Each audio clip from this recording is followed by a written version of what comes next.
안녕하세요 여러분. 오늘은 한국사 근현대사 첫 번째 시간으로 흥선대원군의 정책에 대해서 살펴보겠습니다. 우선 대원군이 집권할 당시 조선은 안팎으로 몹시 혼란스러운 상황이었습니다. 안으로는 특정 가문이 권력을 차지해서 부정부패를 일삼은 세도 정치로 인해서 정치 기강이 문란했고, 삼정, 즉 전정, 군정, 환곡 등 백성들의 생계와 연결되는 세금 제도가 엉망이 되어서 백성들의 삶은 크게 어려워져 곳곳에서 농민 봉기가 확산되었습니다. 또한 밖으로는 이양선이라 불렸던 서양의 배들이 바다에 자주 출몰해서 백성들을 불안하게 만들었습니다. 특히 당시 중국이 서구 열강 중 하나인 영국과의 아편 전쟁에서 패하였던 소식은 당시 조선 정치가들에게도 큰 걱정이 되었습니다. 흥선대원군은 바로 이런 시기에 집권을 하게 된 것입니다. 당시 대원군이 집권하게 된 배경은 간단했습니다. 이전 왕이었던 철종이 후사를 남기지 못하고 죽어서 나이 어린 고종이 12살의 나이로 왕위에 올랐는데, 당시 고종은 나이가 너무 어렸기 때문에 고종이 성인이 될 때까지 정치를 대신 운영한다는 명목으로 아버지인 대원군이 권력을 잡게 된 것입니다. 오랫동안 세도 정치에 대해서 부정적 입장이었던 대원군은 우선 문란해진 정치를 바로잡고자 여러 개혁 정책들을 추진했습니다. 먼저는 당시 세도 가문의 대표 가문이었던 안동 김씨 세력을 몰아내는데 힘을 썼고, 세도 가문의 핵심 기구였던 비변사의 권력도 크게 약화시켰습니다.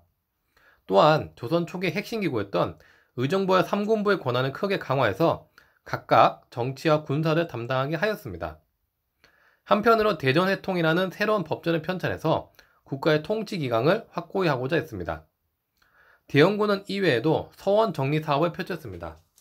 당시 서원은 조선실의 당파 싸움의 원인이었던 붕당의 온상이었고, 각종 면세, 면역의 특권을 누려서 국가 재정을 힘들게 하였습니다. 이에 대원군은 당시 남아있던 1000여 개 서원을 47개만 남기고 모두 정리하였습니다.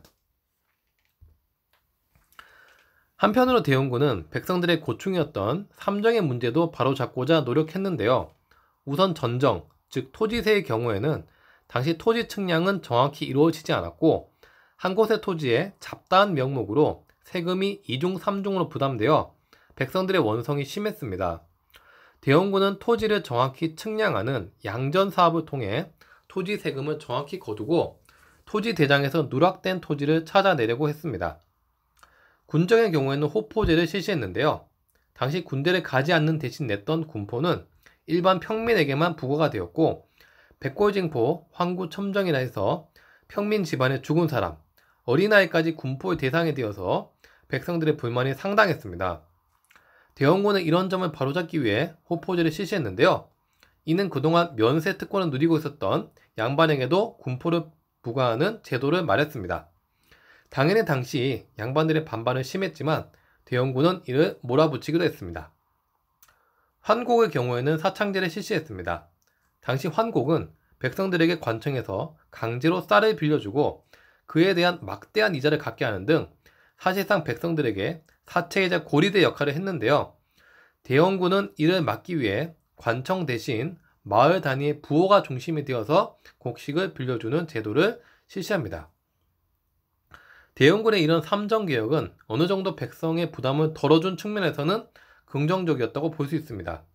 하지만 이는 어느 정도 개선에 불과한 것이지 세금을 거두는 수령과 향리들의 수탈은 여전했습니다. 이는 나중에 동학농민운동이 발생하게 된 원인이 되기도 했습니다. 또한 대원군은 왕실의 위험을 살리기 위해 경복궁 중건 사업을 했습니다. 왕실 제1궁궐이었던 경복궁은 임진왜란 때 이미 불타고 없었지만 당시 조선 왕실은 재정 부족으로 경복궁을 다시 짓지는 못하고 있었습니다. 이에 대원군은 실추된 왕권을 되살리기 위해 경복궁 중건에 임하게 된 것입니다. 하지만 당시 조선 정부의 재정 상태는 여전히 열악한 상태였습니다. 이에 따라 대원군은 경복궁 중건에 필요한 돈을 만들기 위해 고액 화폐인 당백전을 발행하는데, 이는 기존 화폐인 상평통보의 100배 가격에 해당하는 화폐였습니다. 여러분이 사회 시간에 배웠겠지만 국가에서 이렇게 물건 생산량은 그대로인데 화폐만 많이 유통시켜버리면 화폐 가치는 크게 떨어지게 되고 현물 가격, 즉 물가만 크게 올라가게 됩니다. 경제학에서는 이를 인플레이션이라고 하죠. 인플레이션이 발생하면 누가 가장 고통스러울까요? 바로 하루하루 살아가는 서민들입니다. 당시 대원군의 이런 정책은 결과적으로 백성들의 삶을 어렵게 만들었습니다. 대원군은 이렇게 함에도 돈이 모자라서 원납절이라는 기부금을 징수하기도 했습니다. 당시 명목으로는 원하는 사람은 돈을 내라고 했지만 실제는 강제로 거두어서 원망하면서 낸다라고 해서 원납전으로 불리기도 했습니다. 대원군의 집권기간은 10년에 불과했지만 그 기간 동안 상당한 개혁 정책들이 나왔습니다. 내용이 많아서 다시 한번 정리하자면 세도 정치의 폐단을 막고자 안동 김씨 세력을 몰아내었고 그들의 터전이었던 비변사를 약화시키고 의정부와 삼군부 기능을 부활시켰습니다. 또한 면역을 누린 서원을 정리한 것도 대원군 때 일이었습니다. 한편으로 삼정의 문란, 즉 당시 세금 제도가 백성들이 고통을 가하자 이 삼정을 바로잡은 것도 대원군이었습니다. 전정의 경우는 양전 사업을 행했고 군포는 호포제, 환곡은 사창제를 통해 개혁을 시도하였습니다. 하지만 무리한 경복궁 사업을 밀어붙이다 물가 폭등을 초래해서 백성들의 원성을 사게 되었고 호포제 서원 정리 등으로 당시 지배층이었던 많은 양반과 유생의 반발을 초래하기도 했습니다.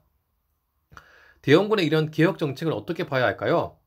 한편으로 그런 개혁 정책들은 무너진 조선의 민심을 바로잡고 정치 기강을 바로잡는다는 점에서는 필요한 정책들이었지만 그에 따른 부작용이나 늘어난 반대 세력들의 불만을 어떻게 해결하느냐는 대원군의 집권 기간 내내 과제였습니다. 네, 오늘은 흥선대원군의 국내 정책에 대해서 살펴봤는데요. 다음 시간에는 대원군의 대외 정책에 대해서 살펴보겠습니다. 여러분 수고하셨습니다. 다음 시간에 뵙겠습니다. 감사합니다.